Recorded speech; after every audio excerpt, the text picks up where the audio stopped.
அது ஒரு 2-3 பார்ட்டு போகணும்னு நினைக்கிறேன். அவ்வளோ எபிசோட் சீசன்ஸ்லாம் அதில் இருக்குது.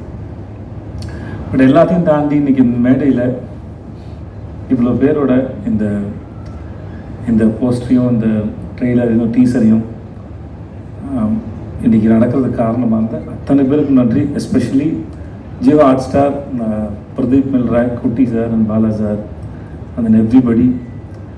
அஃப்கோர்ஸ் நான் அவங்க சப்போர்ட் பண்ணதாக சொல்லலாம். பட் இருந்தாலும் அவங்க என்னை நம்பினது, உள்ளே வந்தது, இங்கே வந்ததுக்கப்புறம் தெரிஞ்சது தமிழில் பண்ணுற இது பெரிய வெப் சீரிஸ் இதுன்னு. ஸோ இந்த அனுபவத்தையும் இதுக்கு எனக்கு கூட இருந்த உங்கள் அத்தனை பேருக்கும் ரொம்ப ரொம்ப நன்றி sir. I love you so much. அது பிக் பாஸாக இருக்கட்டும், இந்தியா இருக்கட்டும், எனக்கு பிரதீப்புக்கும் எந்த ஒட்டு உறவுமே கிடையாது. பெரிய பழக்கம் இல்லை, பேசிக்கிட்டு ஒன்றும் இல்லை. அதிகபட்சம் பார்ட்டியில் மீட் பண்ணியிருப்பேன் இன்றைக்கி ஒரு 4-5 முறை. அந்த ஒரு பிரதீப் வந்து ஒரு மயக்கி, ஒரு பசப்புக்காரி மாதிரி, ஒரு மாதிரி அந்த ஆள் வெரி அட்ராக்டிவ். எந்த ஒரு ரிலேஷன்ஷிப்பும் இல்லை, பெருசாக க்ளோஸ் கிடையாது, பர்சனலாக பேசினதில்லை.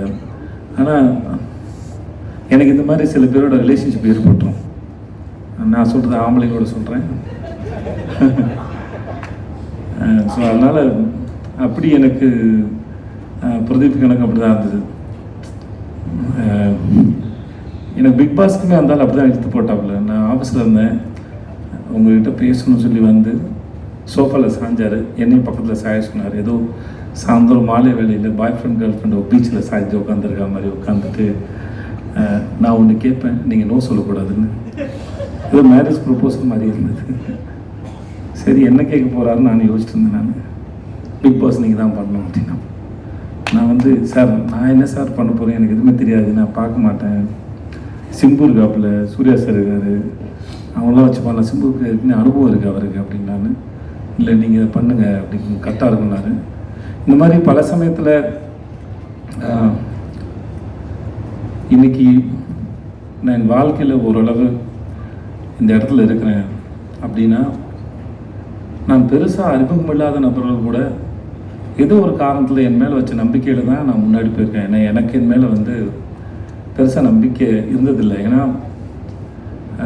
ஒரு வேலை செஞ்சு அந்த வேலை மற்றவங்க பாராட்டுறதுக்கு அப்புறம் தெரியும், ஓ நம்மளால் இது பண்ண முடிஞ்சதுன்னு சொல்லி. அதுக்கு முன்னாடி தெரியாது.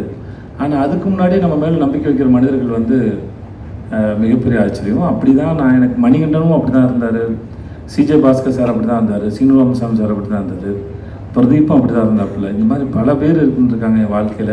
நான் யாராவது விட்டுருக்கலாம், என் நண்பர்கள் இருந்திருக்காங்க என் மேலே. அப்படி தான் நான் என்னை நம்ப ஆரம்பித்தேன். ஸோ அப்படி இந்த நம்பிக்கை என் மேலே வச்ச பிரதீப்புக்கும் ஜியோ ஹாட் ஸ்டார் எல்லாருக்குமே முதல்ல ரொம்ப நன்றி சொல்லிக்கிறேன். பெரிய லிஸ்ட்டாக போவோம், இருந்தாலும் சொல்கிறேன். யார்கிட்ட ஆரம்பிக்குன்னு தெரியல. மணிகண்டனை ஆரம்பிக்கிறேன்.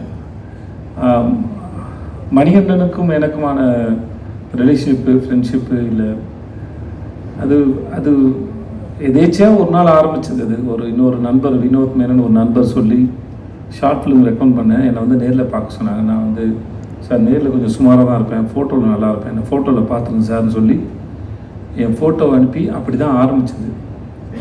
அது இன்றைக்கி இவ்வளோ தூரம் வந்து சேர்ந்துருக்குன்னா அந்த மணிகண்டன்ற ஒரு ஆளுடைய அறிவு வந்து ரொம்ப ஆச்சரியமானது.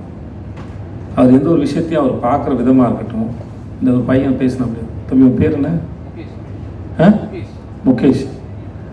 முகேஷ் வரைக்கும் இல்லை, இங்கே ஒர்க் பண்ணுற எல்லாருக்கும் மணியோட பாடணும் அத்தனை பேருக்கு தெரியும். ஒரு விஷயத்தை அவர் பார்க்குற விதத்துலேருந்து அவர் ரொம்ப சீக்கிரம் புரிஞ்சுப்பார்.